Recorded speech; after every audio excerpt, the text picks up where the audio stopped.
And then I woke up and I said, Oh, I switched to Good morning, everyone. is she the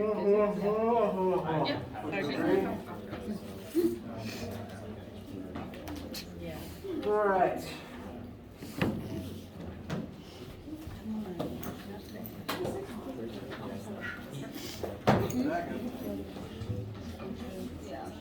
All right. To address the thing that's probably still on everyone's minds, I am not done grading the test yet. Sorry to say, grading is both tedious and time-consuming for me personally, so it's taking me a little while. I apologize. However, I am contractually obligated to have them done by Friday morning, because that's when midterm grades go out. So that means that Friday is definitively the day that I will hand the test back to you. You can keep your own test, you'll know your score, and I'll put my answer key up on screen and we'll just talk about the test and how it went. Namely, if I make some observations about common mistakes or things that I think everyone should know or review, then I'll make sure to go over those and answer any questions about the test that you guys have. Things are going well as I'm grading it. I just need to finish the last page or so for everybody. And again, to elaborate, I do everyone's first page and then everyone's second page, etc. So until I'm done with the whole pile, I won't be able to tell anyone what their grade is. But again, I guarantee I'll have them done by Friday morning, which probably means Thursday night, because I don't want to wake up at 8 a.m. I don't want to have to be inputting them at 8 a.m. Friday. Additional reminder, if it hasn't been in mind, midterm scores for the entire school go out 9 a.m. Friday morning. For this class, the midterm score that you will see is just a check-in of your average for right now. And I believe the midterm scores are just like passing D or F. So if you want anything more specific than that, feel free to ask me. I'll have a score for everybody in my grade book that I use to input the midterm scores. So whatever the actual letter you see on Friday is, you can ask me what for the more specific score. And your test will be factored into that. So, just a reminder for this in the next couple of weeks. No lab this week. Today we will be continuing on in Chapter 5. We talked about various forms of work and energy, and now we're going to try to convert one into the other. On Friday, we will spend as much time as needed going over the test together. And next week will be a whole week dedicated to continuing and closing out Chapter 5. So as a result, Chapter 5 homework and quiz are currently scheduled to be due on the 24th.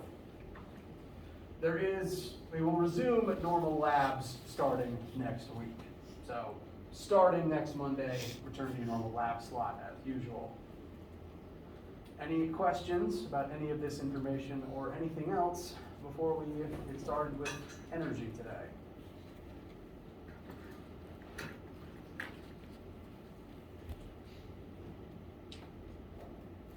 All right.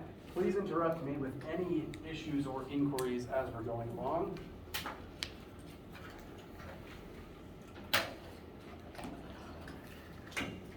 Stay hydrated.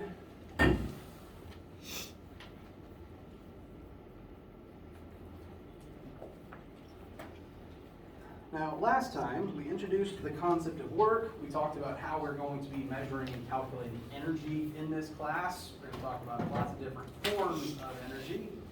And we looked at, haven't used them yet, but we did look at the formulas for our first two forms of energy. As a brief review, first one we looked at is kinetic energy. This is colloquially referred to as the energy of movement. If you can see that an object with mass has a velocity, that means it possesses kinetic energy that's allowing it to move, that is compelling it to move. Formula for kinetic energy is 1/2 times mass times velocity squared. This means that for something to have kinetic energy, it both needs to be moving and also must possess mass. This distinguishes kinetic energy from the concept of inertia, because inertia is based only on mass. Something with mass has inertia compelling it to keep doing what it's doing.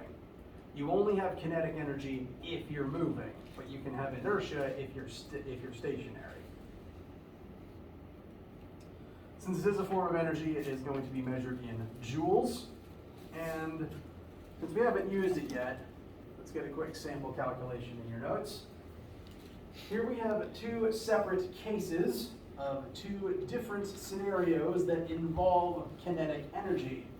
First is a 5,000 gram bowling ball rolling forward at 3 meters per second. The second case is a 100 kilogram person walking forward at a rate of 1 meter per second. 100 kilograms is a common human adult weight, mass, and 1 meter per second is generally thought of as average human walking speed, not factoring in, say, the length of someone's legs. So case B will be a rough estimate of the energy cost of walking for most people, whereas case A will be the energy cost of chucking a bowling ball. In either way, which of these two cases involves more kinetic energy?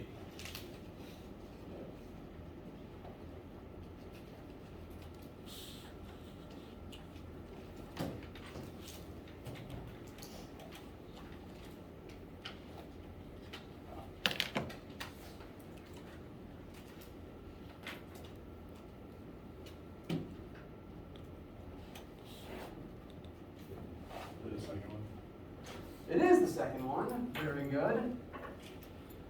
In order to arrive at that assumption, what did you notice about the mass of the bowling ball?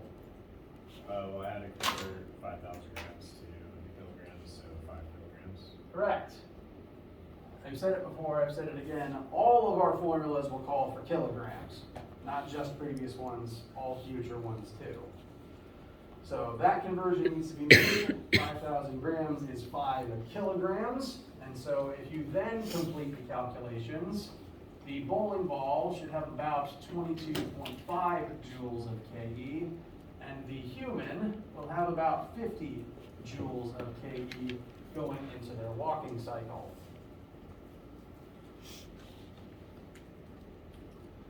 This does mean that for an amount of people, I won't generalize and say for all humans, but for an amount of people, walking is technically more strenuous than throwing a bowling ball. Not true for everyone, though. Bless you.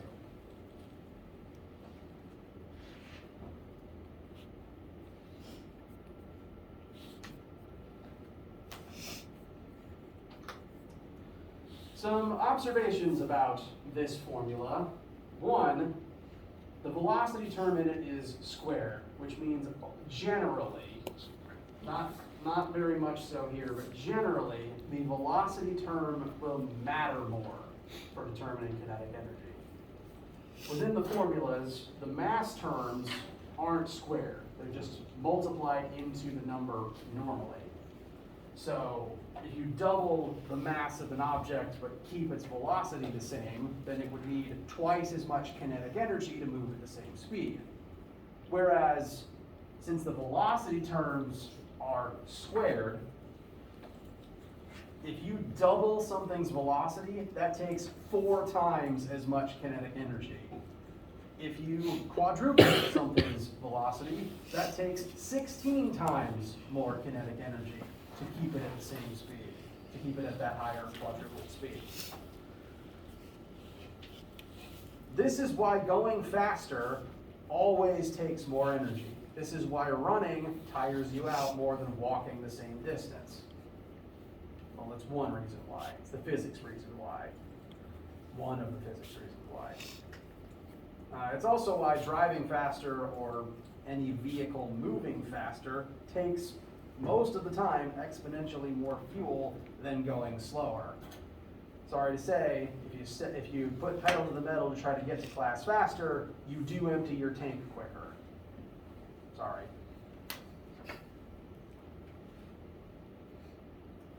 One more thing to point out, and I'll come back to this observation because it's going to remain true.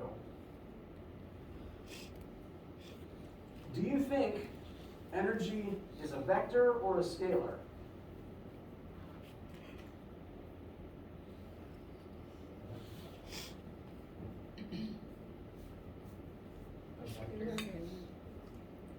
I just got a mixture of reactions. I did hear someone say the word scalar though. Scalar is correct. Energy isn't a vector, technically speaking.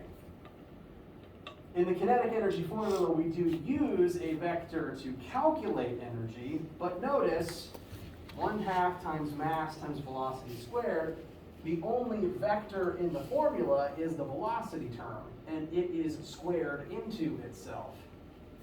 I touched on this briefly, but when you multiply vectors together, oftentimes the direction gets weird and occasionally just vanishes.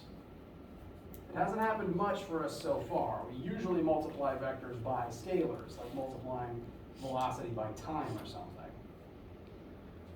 But here, it's velocity times velocity, and that kind of causes its vectorhood, its direction, to vanish.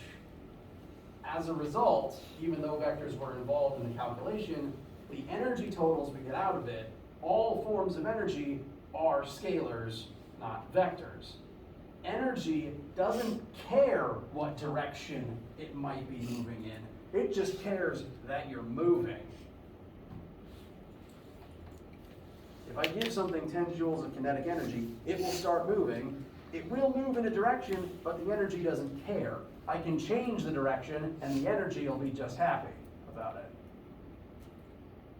The fact that energy is a scalar and not a vector will continue to be relevant. It will become more relevant as we continue working through this.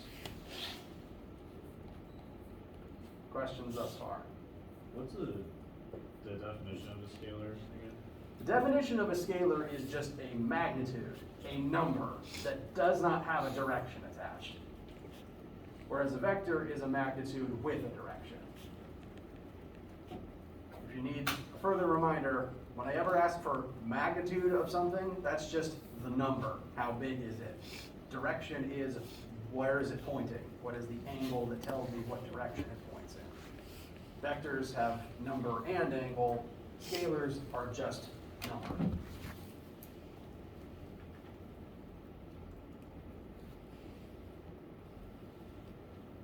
Anything else at this time? Okay. The other form of energy that we've talked about thus far is gravitational potential energy. This is the weirder of the two because it's harder to notice. But we've observed that whenever you lift an object into the air, you are doing work to put it up there. You are using energy, and that energy becomes stored in the object's ability to fall. That energy is then released once it starts falling.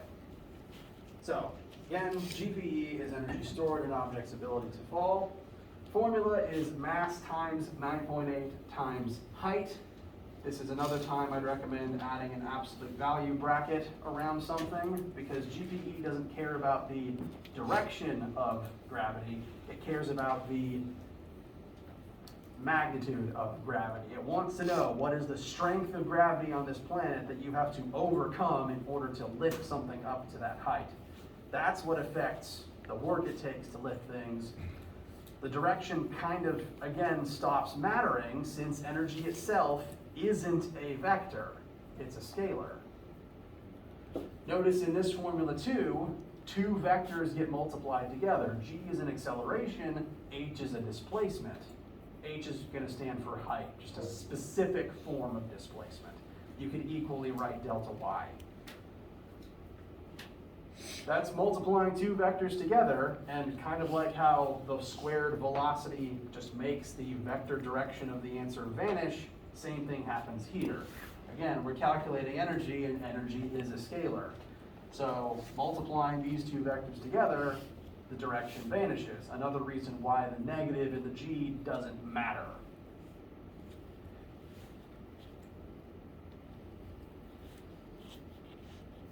Questions?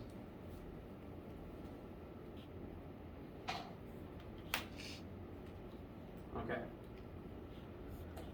Similar sample calculation. Let's say we're going to lift that bowling ball by 10 meters. This would be roughly equivalent to carrying it up 3 flights of stairs.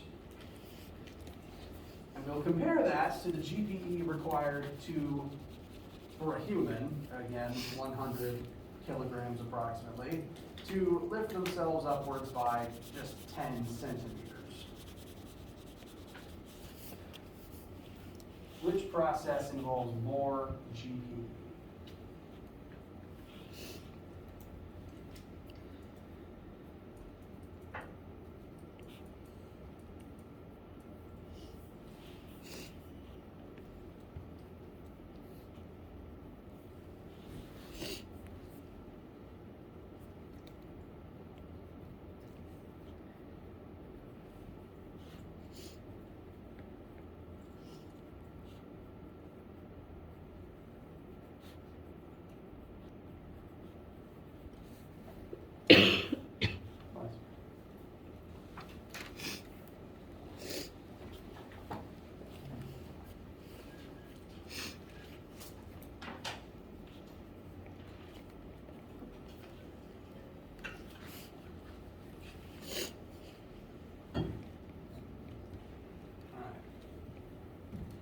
Higher GPE total here.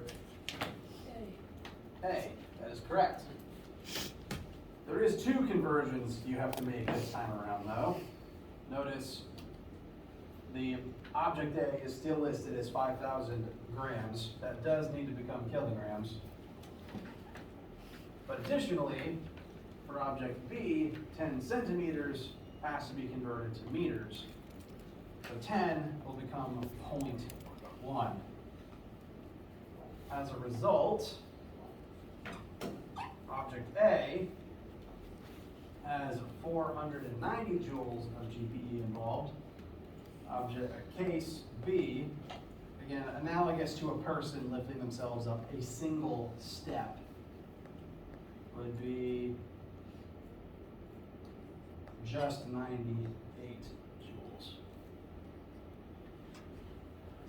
Since this formula doesn't have anything squared in it, all the terms present are of equal importance. You can double either mass or height, and the answer will just double normally. As a result, case A, 10 meters is, well, an order of magnitude larger than 10 centimeters. So as a result, case A involved more GPE. There's just more steps to climb. But this should give you an idea of the energy required to lift things.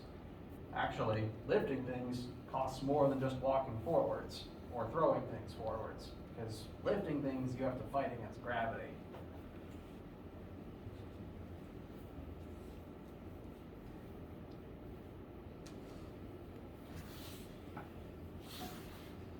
Questions, feelings so far?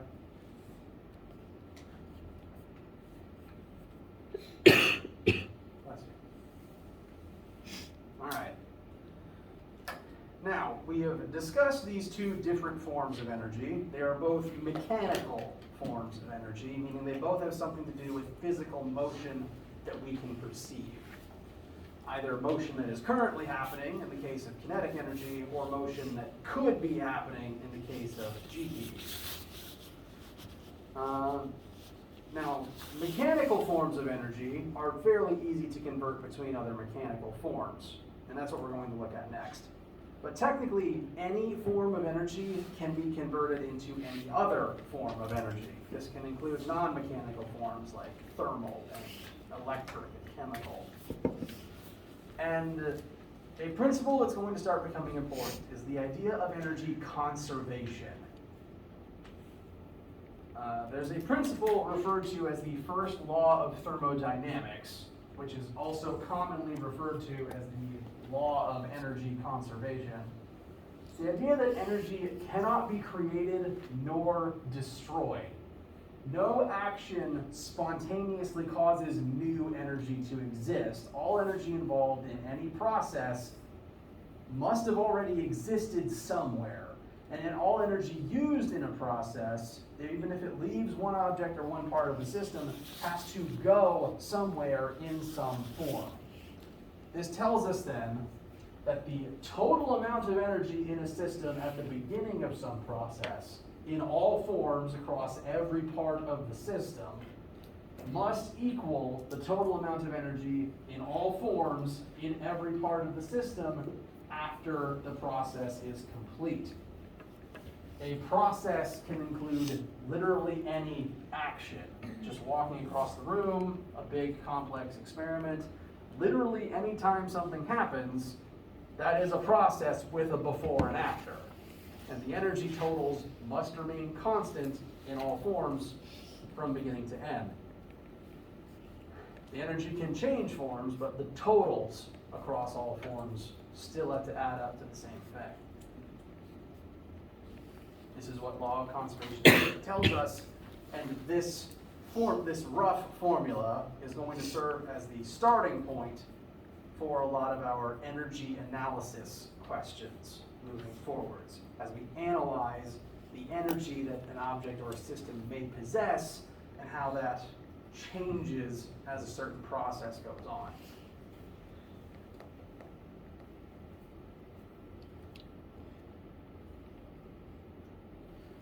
Questions before we start looking at an example that will involve this. All right. So, said example. We are going to launch a bowling ball straight into the air. I do not recommend doing this,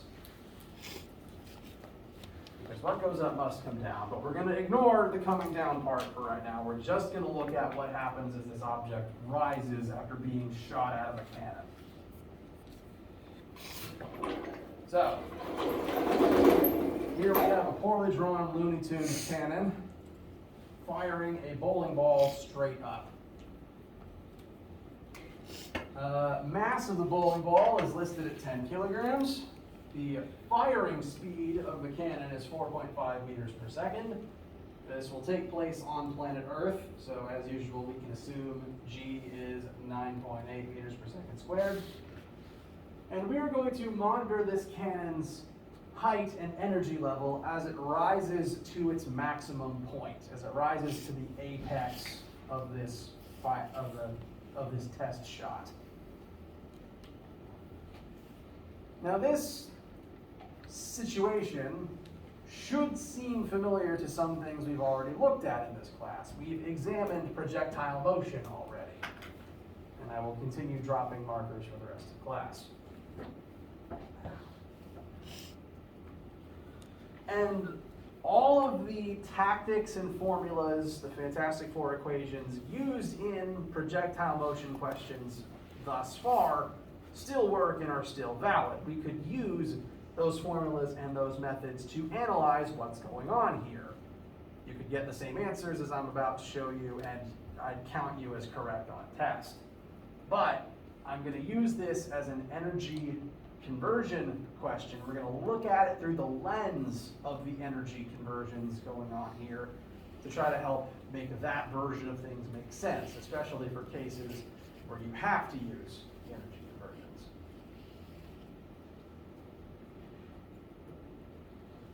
So before we even start doing any math, cannon is firing straight upwards. We know the speed that it's firing at. What type of energy does this cannonball have the moment it's been fired? The second it has its velocity and is about to start rising? Kinetic. I'm not tricking you. It's going to have kinetic energy and it's going to be moving upwards as a result. Well, what's going to happen to that kinetic energy as the cannonball rises? It will begin transforming into GPE. The reason for this is, what happens to the cannonball's velocity as it rises? It's going to decrease. When you throw things straight upwards, they slow down until they reach a final velocity of 0 meters per second at their apex. So at that topmost point, this assumption is still true, at that topmost point, your vertical velocity is 0 until you fall back down. So from beginning to end, velocity is continuously dropping as our height increases.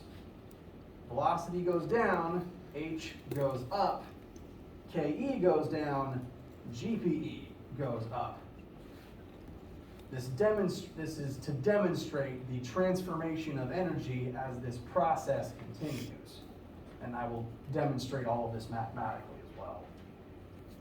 But any questions about the setup that we're going to investigate now? Okay. Add a few more labels to this.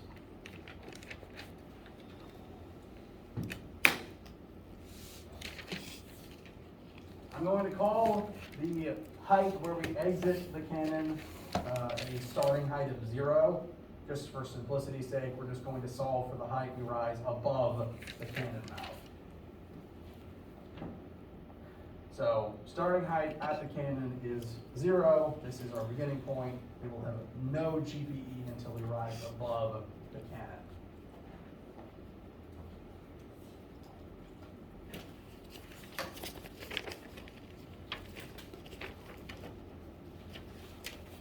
You're going to use this first law of thermodynamics, this law of energy conservation, as our starting point, because we're going to be comparing all of the energies present at the initial state, that being the moment we fired the cannon, to the final state, that being the point in the air at max height where velocity is 0. So, comparing the initial state to the final state, on the initial side, we need to look at every possible form of energy that could be in that cannonball before it starts rising. We've only talked about 2 forms of energy so far. So we're going to compare the initial kinetic energy and the initial GPE to the same things on the final side of things. So the final kinetic energy and the final GPE.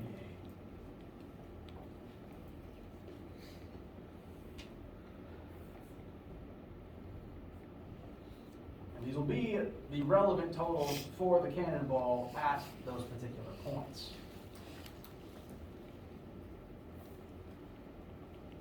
And some of these are going to become zeros. I just want to show the full process and show how the ones that are zeros work their way out eventually.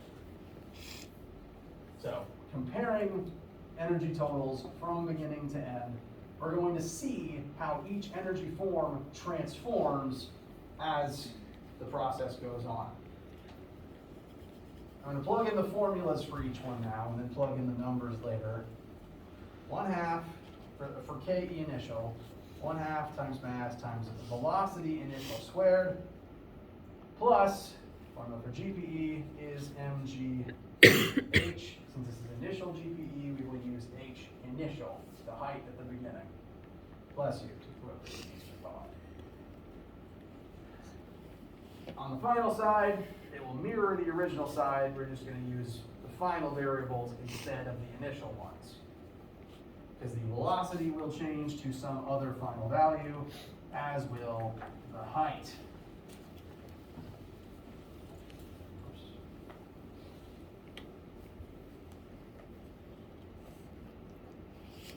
So, just laying the groundwork to start.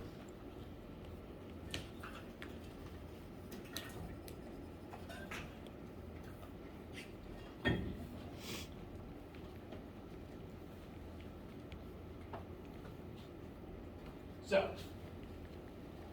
we'll start filling in some numbers. This will help tell us which forms of energy are 0 at which points in time. On the initial side, We know we have some amount of kinetic energy because the cannonball is moving. The math will confirm that for us.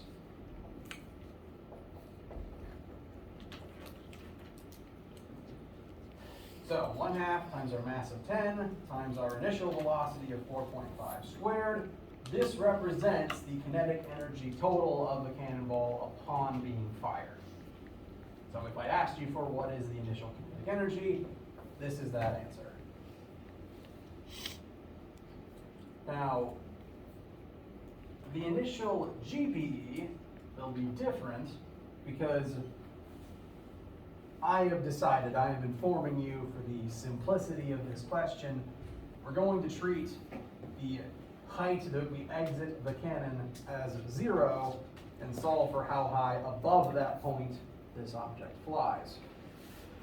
If we're starting at a height of 0,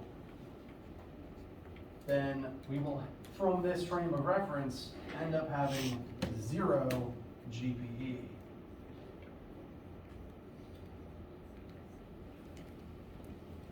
So initial GPE is 0 for that reason.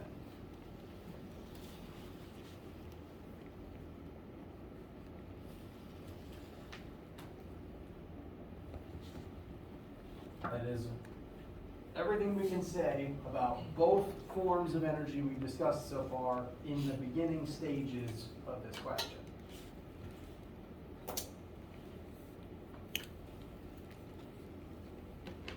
On the final side, we'll take the same formulas, but we'll plug in the final versions instead.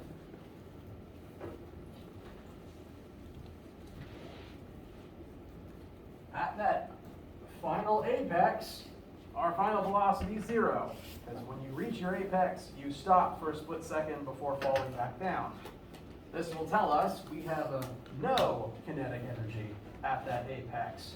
All of the kinetic energy we had has to have gone somewhere else. It is converted into a different form. Specifically, the form it's going to convert into is GPE. Because the cannonball will rise to some unknown height, but as long as that height is anything more than 0, there's some amount of GPE present.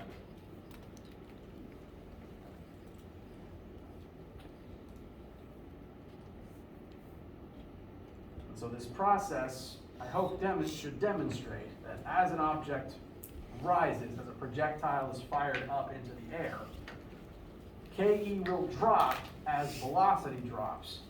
But that energy still has to exist, it still has to go somewhere, so it will transform into GPE as H increases on the way up.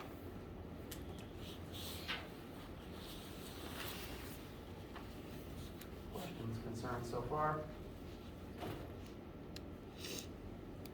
Okay. For my next line down, I'll just get rid of the 2 terms with zeros in them.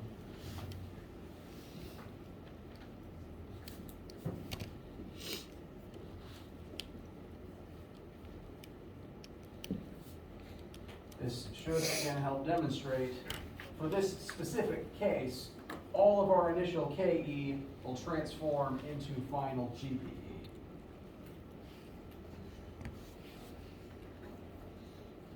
So the very process of throwing something into the air or even lifting something is itself an energy transformation. This should allow us to solve for that final height the cannonball rises above the cannon. 1/2 times 10 times 4.5 squared divided by 10 times 9.8. Make sure you're doing, if you put all this into your calculator at once, make sure to use proper order of operations, parentheses in the right places, and make sure that only the 4.5 is getting squared. Memory serves, the answer should come out to be about 1.03 meters. So, not actually very much. So not only is this cannonball not going to rise all that high, it's immediately going to fall back down into the barrel and probably break something. So never fire anything straight up.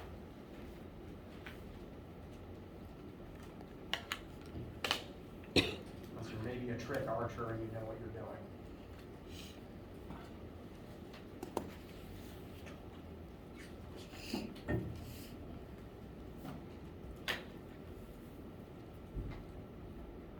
Questions, comments, concerns, etc.?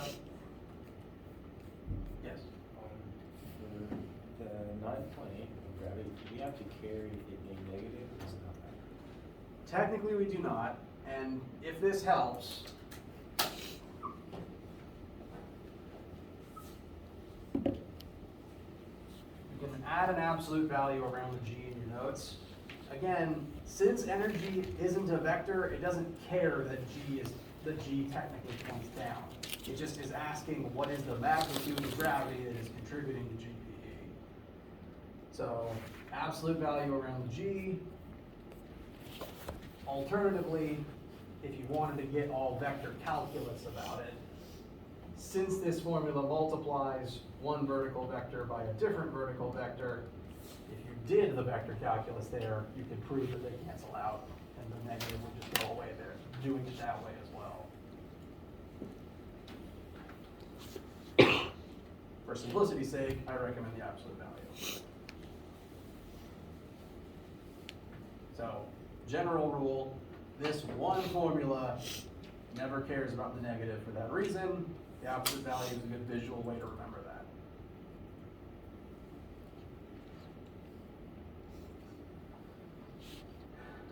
How you guys feel? Alright, this is your first energy transformation. There will be many more, especially in chapter 6 when we start crashing things into each other and energy turns into all kinds of interesting forms. Bless you. Now it's about 10 minutes to the end of lecture, so I'm not going to fully begin another example because that would take time. I do want to kind of show you what the next sample question we look at will be to kind of illustrate the opposite of what we just proved. As objects rise, KE will transform into GPE, because as your height goes up, your velocity goes down. The inverse is true for descending objects. If you drop anything, you start with GPE, and it turns back into KE on the way down, until eventually, at the split second before impact with the ground, your height is 0 and your velocity is as big as it's going to get until the collision starts. So, rising and falling work completely inverse of one another. For this, initial KE became final GPE. For descending, initial GPE becomes final KE. And that is actually true of situations that don't necessarily involve falling. This is a slide. You could think of it as a ramp, in terms consistent with what we've done so far. Sliding down a slide still counts as descending. And so as long as friction isn't present and getting in the way, the same energy analysis logic still applies to this. As you descend, your height decreases and your velocity increases. Therefore, your GPE decreases and your KE increases. When you slide down a slide, you start off at 0 and then you pick up speed until you hit the very bottom. That's the whole point of water slides. So even though it's not falling, it's still descending, and ignoring friction, which you tend to on water slides, the same logic applies. GPE initial will turn into KE final. So, again, if there's not any friction, there's not really any difference between sliding down a slide and just falling off of the top of the slide. All that will really change is what direction your final velocity will point in. The whole purpose of the slide is just to change the direction of velocity and funnel you out that way, instead of you going splat straight down to the earth. This works, again, because energy isn't a vector. Energy doesn't actually care what direction the velocity points in comparison to the direction of the height change. Again, all the v's get squared, direction there vanishes. All the h's are multiplied by an acceleration, direction there vanishes. So it's just comparing directionless energy totals. As far as the energy is concerned, sliding down a frictionless slide is identical to falling straight down. The slide just takes longer.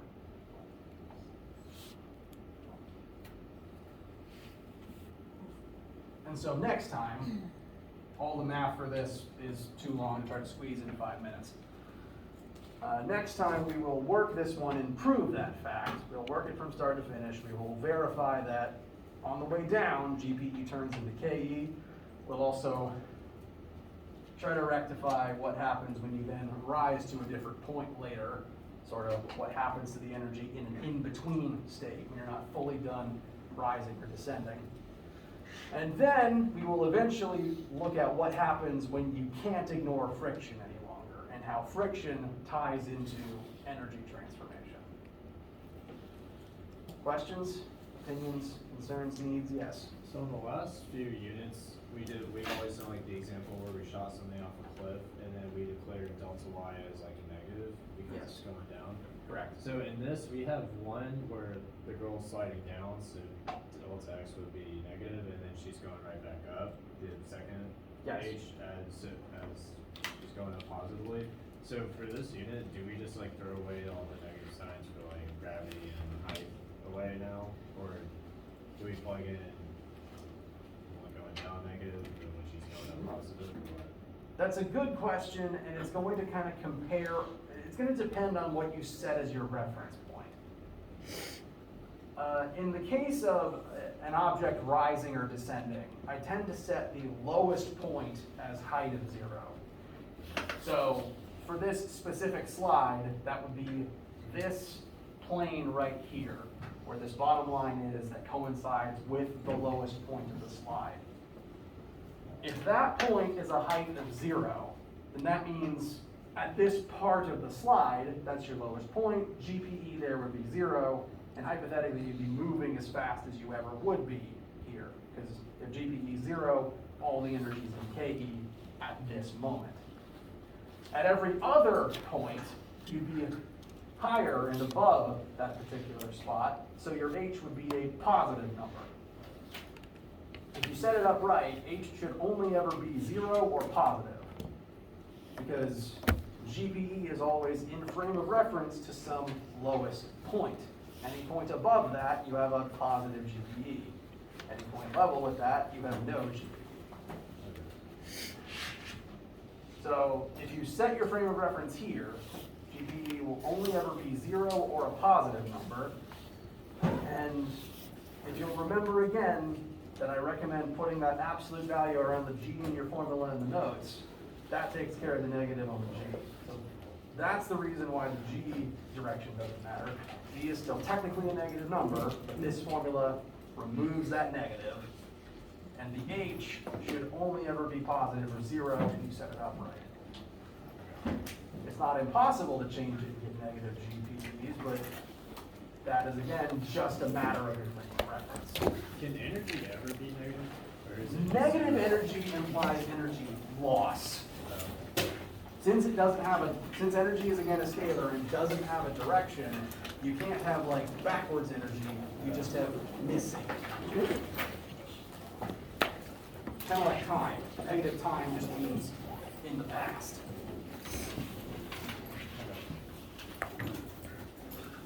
All right, let me know if you guys need anything.